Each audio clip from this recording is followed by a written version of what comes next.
90 के दशक में रामदेव और बालकृष्ण उत्तराखंड के हरिद्वार में चंपरास बेचा करते थे। गरीबी इतनी थी कि कभी साइकिल पर तो कभी सर पर उठाकर ही चंपरास बेचने के लिए हरिद्वार की गलियों में निकल जाते थे। लेकिन रामदेव की सक्सेस स्टोरी ऐसी हुई कि उनकी बनाई कंपनी पतंजलि इंडिया की सबसे फास्टेस्ट ग्रोइंग कंपनियों में से एक बन जाती है।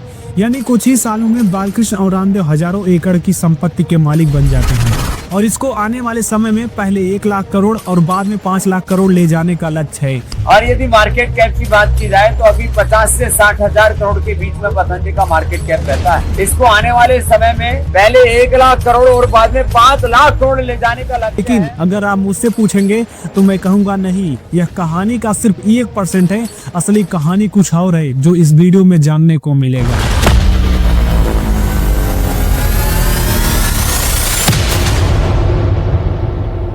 हरियाणा के महेंद्रगढ़ जिले में एक गांव पड़ता है सैयद अलीपुर। इसी गांव में साल 1965 में रामदेव का जन्म होता है। रामदेव का बचपन का नाम था रामकिशन। रामकिशन को पढ़ाई करने के लिए जिंद जिले के गुरुकुल कालवा भेज दिया जाता है। यही रामकिशन के गुरु आचार्य बलदेव ने रामकिशन का दूसरा नाम रखा रामदेव। इसी तरह रामकिशन बन जाते हैं बाबा रामदेव। और यही कालवा गुरुकुल में ही रामदेव की दोस्ती नेपाली मूल के ब्राह्मण लड़के बालकृष्ण से होती है। यानी बालकृष्ण के पिता हरिद्वार में गार्ड की नौकरी किया करते थे। गुरुकुल की पढ़ाई होने के बाद बालकृष्ण अपने पिता के पास हरिद्वार लौट आते हैं। यानी हरिद्वार आने के बाद बालकृष्ण की मुलाकात होती है आचार्य कर्मवीर से। सांस को छोड़ दीजिए, फिर 11 सांस अंदर भरें, 3 दूसरी ओर। लेकिन कुछ दिन बाद रामदेव भी बालकृष्ण के पास हरिद्वार आ जाते हैं और यही रामदेव भी कर्मवीर के साथ ही रहने लगे। स्वामी कर्मवीर ने रामदेव और बालकृष्ण को योग सिखाया, खासकर लोगों के एक बड़े समूह को एक साथ योग कैसे सिखाया जाए। यानी कर्मवीर के साथ रहते हुए भी रामदेव और बालकृष्ण की मुलाकात हुई गुरु शंकरदेव से। कर्मवीर और गुरु शंकरदेव पहले से एक दूसरे से परिचित थे। यानी अब रामदेव और बालकृष्ण भी गुरु शंकरदेव के नजदीक आ जाते हैं। यानी शंकरदेव हरिद्वार के कृपालु बाग आश्रम में रहते थे, साथ ही उनके पास कुछ जमीन भी थी। इधर बाबा रामदेव, बालकृष्ण और स्वामी कर्मवीर इन तीनों ने मिलकर हरिद्वार के खनकल में स्थित स्वामी अमलानंद के त्रिपुरा योग आश्रम में चौंपरास बनाना शुरू कर दिया, जिसे रामदेव और बालकृष्ण साइकिल से बेचने के लिए हरिद्वार की गलियों में निकल जाया करते थे। यानी यह साल 1993 से 1995 के बीच का समय था। अब तीनों को लगने लगा कि उनके पास थोड़े संसाधन और होने चाहिए, इसलिए तीनों का प्लान बना कि क्यों ना गुरु शंकर देव से बात की जाए ताकि गुरु शंकर देव का आश्रम उन्हें मिल जाए। यानी गुरु शंकर देव ने भी इन तीनों का प्रस्ताव स्वीकार कर लिया। इस तरह 5 जनवरी 1995 के दिन रामदेव, बालकृष्ण और कर्मवीर ने हरिद्वार के खनकल में दिव्य योग मंदिर ट्रस्ट रजिस्टर कराया और इस ट्रस्ट में गुरु शंकर देव को ट्रस्ट का संरक्षक यानी डायरेक्टर बनाया गया। वही रामदेव का नाम अध्यक्ष, आचार्य कर्मवीर का नाम उपाध्यक्ष और आचार्य बालकृष्ण का नाम ट्रस्ट के महामंत्री के रूप में दर्ज किया गया। और इस ट्रस्ट का उद्देश्य था कि योग और प्राणायाम की प्रैक्टिकल नॉलेज को लोगों के साथ शेयर किया जाए। लेकिन अब राम कृपालु आश्रम एक तरह से एक उद्योग स्थल में बदल चुका था और जल्द ही रामदेव की साइकिल पहले बजाज चेतक स्कूटर में, फिर सफेद जिप्सी में और फिर एक मारुति कार में बदल जाती है। यानी अब कर्मवीर और रामदेव के कैंपों में भीड़ आने लगती है और 2002 आते आते रामदेव की लोकप्रियता दिल्ली के राजनीतिक गलियारों में भी पहुंचने लगी थी। यानी दिल्ली के तत्कालीन सीएम साहिब सिंह वर्मा ने भी अटेंड किया। उस वक्त वाजपेयी सरकार में केंद्रीय मंत्री मुरली मनोहर जोशी भी रामदेव के योगा कैंप में शामिल हुए। इससे रामदेव की स्वीकार्यता और अधिक बढ़ने लगती है। लेकिन आम लोगों में योग का सबसे बड़ा बूस्ट मिला धार्मिक टीवी चैनलों से। यानी साल 2000 से भारत में धार्मिक चैनलों की शुरुआत होती है। टीवी इंडस्ट्री के पुराने लोग धार्मिक चैनलों को लेकर कॉन्फिडेंस नहीं थे। उन्हें लगता था कि यह चैनल कुछ खास नहीं कर पाएंगे। लेकिन जैसे जैसे देश में टीवी की संख्या बढ़ने लगी, वैसे वैसे धार्मिक चैनल फेमस होते जाने लगे। यानी फेमस मैगजीन ओपन की एक डिटेल्स रिपोर्ट के अनुसार आस्था की 3 नए स्पीकर ढूंढ रही थी। इसी क्रम में उनकी मुलाकात बाबा रामदेव से होती है। लेकिन उस वक्त रामदेव को हरिद्वार के बाहर कोई नहीं जानता था, इसलिए आस्था वालों को रामदेव में कुछ खास नहीं लगा और वे आगे बढ़ जाते हैं। लेकिन रामदेव को आस्था चैनल के राइवल चैनल यानी कि संस्कार पर जगह मिल जाती है। लेकिन आस्था उस वक्त स्पिरिचुअल टीवी का सबसे बड़ा प्लेटफॉर्म था, इसलिए रामदेव को ज्यादा मनाने की जरूरत नहीं पड़ी। यानी आस्था चैनल पर आने के बाद रामदेव को पॉपुलैरिटी ऐसी बढ़ती है कि सुबह सुबह हर गली मोहल्ले में खिड़कियों से सिर्फ रामदेव की आवाज गूंजने लगी। और इधर दिव्य फार्मेसी भी अब हरिद्वार से निकलकर दिल्ली, सूरत, अहमदाबाद और पटना में स्थापित हो जाती है। यानी धार्मिक टीवी चैनलों का महत्व समझाते हुए आगे चलकर बाबा रामदेव ने इन दोनों ही चैनलों को खरीद लिया। रामदेव की पब्लिसिटी के कारण देश के अलग अलग हिस्सों से बहुत से परेशान मरीज नेचुरल इलाज के लिए हरिद्वार आने लगते हैं, जहां कहने को था कि वैद्यों द्वारा फ्री में जांचा जाता है, लेकिन दवाई उन्हें दिव्य फार्मेसी से ही लेनी पड़ती थी, जो सामान्य दवाइयों से भी कई बार महंगी होती थी। इस तरह दिव्य फार्मेसी रामदेव की लोकप्रियता को पैसों में बदलने वाली मशीन बन जाती है। ये जो जिनको नींद नहीं आती तो मेधावटी के बारे में बताओ, 2-2 गोली मेधावटी की खा लो। जिनको नींद नहीं आती, पूरे दिन सोते ना मिले तो मुझे बता देना। यानी दिव्य फार्मेसी पर आने वाले लोगों का तांता लगने लगता है। देश विदेश से लोग हरिद्वार आने लगे। रामदेव के कैंपों में भी रामदेव की दवाइयां लाखों में बिकने लगती है। लेकिन इसमें कमाल की बात यह है कि साल 2004 और 5 के लिए रामदेव के दिव्य फार्मेसी ने मात्र 67,000 की सेलिंग दिखाई। मात्र 67,000 की बिक्री, वो भी पूरे एक साल में। लेकिन यह बड़ी आश्चर्यजनक बात थी, मेरे लिए नहीं, टैक्स डिपार्टमेंट के लिए। यानी इन सभी सूचनाओं के आधार पर स्पेशल इंफॉर्मेशन ब्यूरो यानी SIB ने दिव्य फार्मेसी पर छापा मार दिया। इसमें सेल्स टैक्स की बड़ी चोरी पकड़ी जाती है। दिव्य फार्मेसी पर छापा मारने वाले तत्कालीन डिप्टी कमिश्नर जगदीश राणा तहलका मैगजीन को बताते हैं कि तब तक हम भी रामदेव जी के अच्छे कार्यों के लिए उनकी इज्जत करते थे, लेकिन टैक्स एडमिनिस्ट्रेटर के रूप में हमें मामला साफ साफ चोरी दिख रहा था। यानी अधिकारी राणा आगे बताते हैं कि मामला कम से कम 5 करोड़ की सेल्स टैक्स की चोरी का था। तहलका मैगजीन के अनुसार रामदेव से जुड़ी फार्मेसी पर छापा मारने पर उत्तराखंड के तत्कालीन राज्यपाल सुदर्शन अग्रवाल बड़े नाराज हुए थे। और इतना ही नहीं, एक सन्यासी की इस समृद्धि का बराबर हिस्सा उसके साथ काम करने वाले मजदूरों को भी नहीं मिल रहा था। अप्रैल 2005 में रामदेव की दिव्य योग फार्मेसी मैन्युफैक्चरिंग प्लांट में काम करने वाले 115 मजदूरों को इसलिए निकाल दिया गया क्योंकि वो इस बात की मांग कर रहे थे कि उनके काम करने की परिस्थितियां अच्छी हो और उनकी मजदूरी को थोड़ा बढ़ा दिया जाए। मजदूरों के प्रदर्शन के बाद उन्हें रामदेव की कंपनी से निकाल दिया जाता है। कुछ मजदूरों ने यह भी आरोप लगाया कि रामदेव अपनी दवाइयों में इंसान और जानवरों की हड्डी का इस्तेमाल कर रहे हैं और ऐसा करना मजदूरों के लिए अपवित्रता का काम है। मजदूरों के प्रदर्शन के कारण इस मामले में कम्युनिस्ट नेता वृंदा करांत की एंट्री हो जाती है। इससे मामला और भड़क जाता है। यानी उन दिनों रामदेव भी हर पार्टी के समर्थक थे और रामदेव की इमेज एक सन्यासी रॉकस्टार जैसी थी जो भारत में योग को फैलाकर देश को जागरूक कर रहा था। इस कंट्रोवर्सी के दौरान रामदेव को देश भर से या देश भर की पार्टियां से समर्थन मिलता है। यानी शरद पवार, लालू प्रसाद यादव, मुलायम सिंह यादव, राम माधव, प्रकाश जावड़ेकर, सब के सब रामदेव के सपोर्ट में आ जाते हैं। उत्तराखंड के कांग्रेस नेता और मंत्री धीरेन्द्र प्रताप ने भी रामदेव का सपोर्ट किया और कहा कि रामदेव उत्तरांचल का गौरव हैं। कांग्रेस के सीनियर नेता अंबिका सोनी ने भी इस मामले में रामदेव का सपोर्ट किया। कम्युनिस्ट नेता वृंदा करात ने कांग्रेस की उत्तराखंड सरकार पर रामदेव को बचाने का आरोप लगाया था और मामला का राजनीतिकरण हो जाने से रामदेव को ही फायदा हुआ। यानी अब मामला मजदूरों के अधिकार, उनके वेतन और उनके निकाले जाने से हटकर वृंदा करात बनाम रामदेव MSG बनाम सनातन धर्म हो जाता है। यानी इस मामले ने बता दिया कि रामदेव अब सिर्फ योगा टीचर नहीं है, वे अब सत्ता के भी नजदीक हैं और उन्हें हाथ लगाना अब इजी नहीं है। और अब इसी बीच जनवरी 2006 में पतंजलि आयुर्वेद प्राइवेट लिमिटेड की स्थापना कर डाली।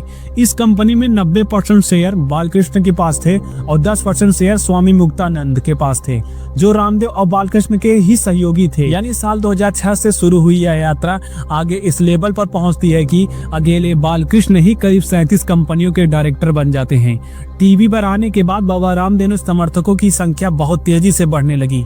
हजारों की संख्या में आम लोगों से लेकर VIP लोग रामदेव के योग शिविरों में आकर इलाज पूछने लगे। यानी 18 मार्च 2006 के दिन जब रामदेव पहली बार बिहार गए तो 55,000 से ज्यादा लोग रामदेव के साथ योग करने के लिए गांधी मैदान में इकट्ठा हुए। और साल 2006 में ही Swami Ramdev health care private limited company को वैदिक ब्रॉडकास्टिंग लिमिटेड बना दिया जाता है।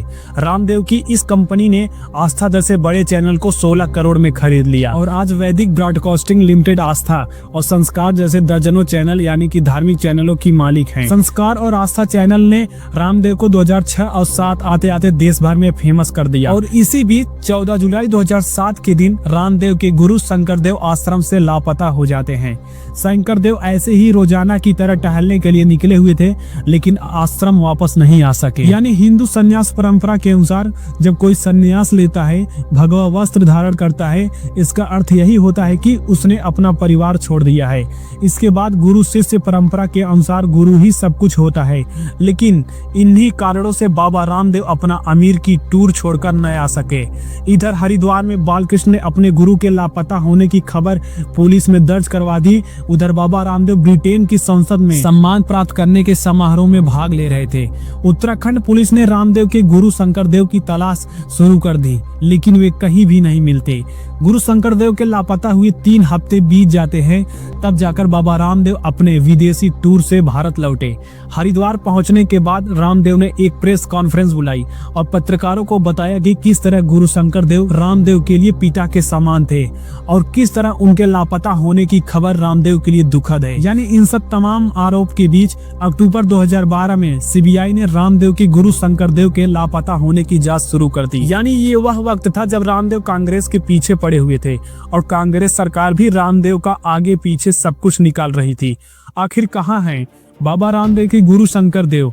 और इसी बड़े सवाल को लेकर उत्तराखंड सरकार ने की थी सिफारिश केंद्र सरकार से। केंद्र सरकार ने जिस पर रजामंदी दिखाते हुए सीबीआई को यह केस सौंपा है। सीबीआई जांच कर रही थी और साल 2014 के मई महीने में केंद्र में सत्ता बदल जाती है और नरेंद्र मोदी देश के प्रधानमंत्री बनते हैं। केंद्र में नरेंद्र मोदी की सरकार आने के बाद सीबीआई ने उत्तराखंड कोर्ट में क्लोजर रिपोर्ट लगा दी जाती है। हमारे गुरुजी अजात शत्रु हैं, माने किसी के प्रति उनका कभी वैरभाव नहीं। करीब 7 साल गुरुजी के गुमशुदगी के हो गए और उसमें जो है बीजेपी सरकार जिस समय थी उस समय पुलिस प्रशासन ने जांच की। कांग्रेस की सरकार आने के बाद में उसमें क्लोजर रिपोर्ट लगा दी जाती है। हिंदुस्तान टाइम्स अखबार के अनुसार सीबीआई के एक सूत्र ने नाम न छापने की शर्त पर बताया कि यह इस्टेब्लिश नहीं हो पाया है कि लापता गुरु को किसी गलत तरीके से बंधक बनाने के इरादे से किडनैप किया गया था। हिंदुस्तान टाइम ने आगे लिखा कि एनालिस्ट का कहना है कि जांच एजेंसियां सेलिब्रेट ग्रुप पर ढील बरत रही हैं क्योंकि उनके नरेंद्र मोदी के नेतृत्व वाली बीजेपी सरकार से करीब संबंध है। इसी तरह रामदेव के गुरु शंकरदेव के लापता होने का यह केस यहीं पर समाप्त कर दिया गया। यानी कुल मिलाकर रामदेव के गुरु के लापता होने का अंत तक पता नहीं चल सका कि वे कहां गायब हुए। हालांकि सीबीआई ने यह साफ कर दिया है कि रामदेव के गुरु के लापता होने के पीछे रामदेव और बालकृष्ण का हाथ नहीं है। इस तरह रामदेव अपने गुरु शंकरदेव के लापता होने के मामले से छुटकारा पा सके। केंद्र में मोदी सरकार आने के बाद साल 2014 के बाद रामदेव के पतंजलि ग्रुप ने दिन रात तरक्की की और साल 2022 आते आते 45,000 करोड़ रेवेन्यू कमाने वाली कंपनी बन जाती है। लेकिन बाद में पता चला कि ये तीनों ही कंपनियों के एक ही मालिक की थी और इन कंपनियों के मालिक थे आचार्य बालकृष्ण। वही बालकृष्ण जो पतंजलि आयुर्वेद लिमिटेड के को फाउंडर और मैनेजिंग डायरेक्टर हैं और बाबा रामदेव सबसे ज्यादा क्लोज पार्टनर भी हैं। और आज हरिद्वार और देश भर में रामदेव और बालकृष्ण के पास हजारों एकड़ की जमीन है। यानी यह हजारों एकड़ की संपत्ति के मालिक है। भारत में ऐसी सक्सेस स्टोरी कुछ ही लोगों की जिंदगी में आ पाती है। यानी जिन्होंने अपनी शुरुआत साइकिल पर चौंपरास बेचने से की हो और 10 साल के भीतर हजारों करोड़ रुपए की कंपनी के मालिक बन गए हों। इसके पीछे कई चीजें थी, एक सनातन धर्म, दूसरा देशभक्ति और तीसरा इन दोनों चीजों से लोगों को मूर्ख बनाना। यानी रामदेव ने इन तीनों ही चीजों को अच्छे से इस्तेमाल किया। यानी बाबा रामदेव की ये कहानी सिर्फ योग साधना और संन्यास की कहानी नहीं है, ये कहानी है ब्रांड बनने की, ये कहानी है धर्म के भरोसे को बिजनेस में बदलने की और ये कहानी है उस सिस्टम की जहां लोकप्रियता, आस्था, सत्ता और तीनों एक दूसरे का सहारा बन जाते हैं। यानी साइकिल पर चौंपरास बेचने वाला एक सन्यासी कुछ ही सालों में हजारों करोड़ की कंपनियों का चेहरा बन जाता है। लेकिन इस सफर में सवाल पीछे छूट जाते हैं, टैक्स के सवाल, मजदूरों के सवाल और एक गुरु के अचानक लापता हो जाने के सवाल। यानी यह वीडियो किसी को भगवान बनाने या राजा साबित करने के लिए नहीं है। यह वीडियो सिर्फ ये पूछने के लिए है, जब आस्था का इस्तेमाल ताकत और पैसों के लिए होने लगे तो सवाल पूछना गुनाह क्यों बन जाता है।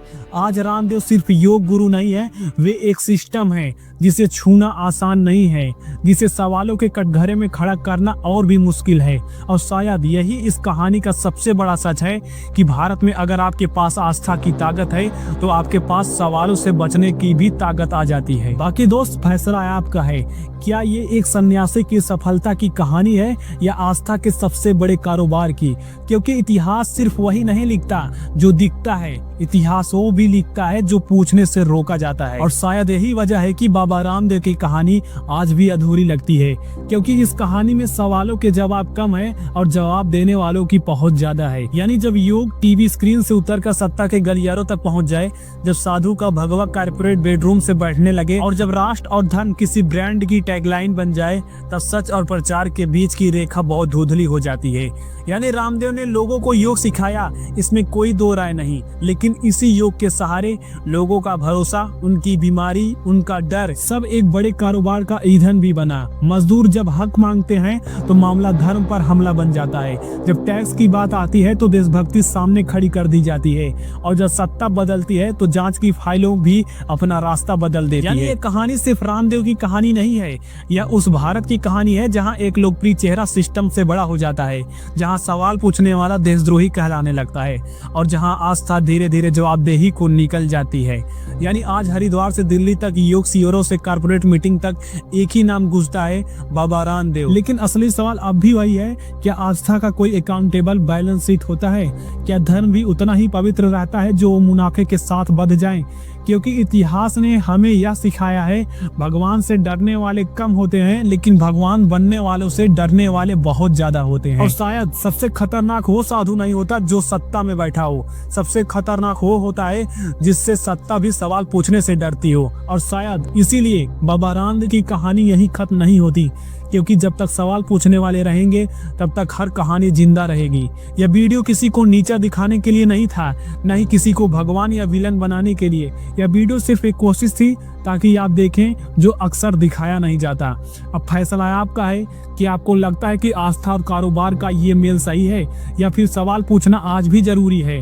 अगर आपको लगता है कि ऐसे सवाल पूछे जाने चाहिए तो इस वीडियो को आगे बढ़ाइए, शोर मचाने के लिए नहीं, सोच फैलाने के लिए। और हाँ, अगर आप चाहते हैं कि हम ऐसी कहानियां बिना डर, बिना पक्षपात और बिना किसी दबाव के सामने लाते रहें तो चैनल को सब्सक्राइब करिए, क्योंकि यहाँ हम ट्रेंड नहीं दिखते, हम सवाल देखते हैं। बाकी आपका जवाब कमेंट में लिखिए, क्योंकि मैं जानना चाहता हूं कि आप इस पूरी कहानी को किस नजर से देखते हैं। बाकी दोस्त, इसी के साथ वीडियो में अंत तक बने रहने के लिए आप सबको बहुत बहुत धन्यवाद, और मिलते हैं फिर से नेक्स्ट वीडियो में।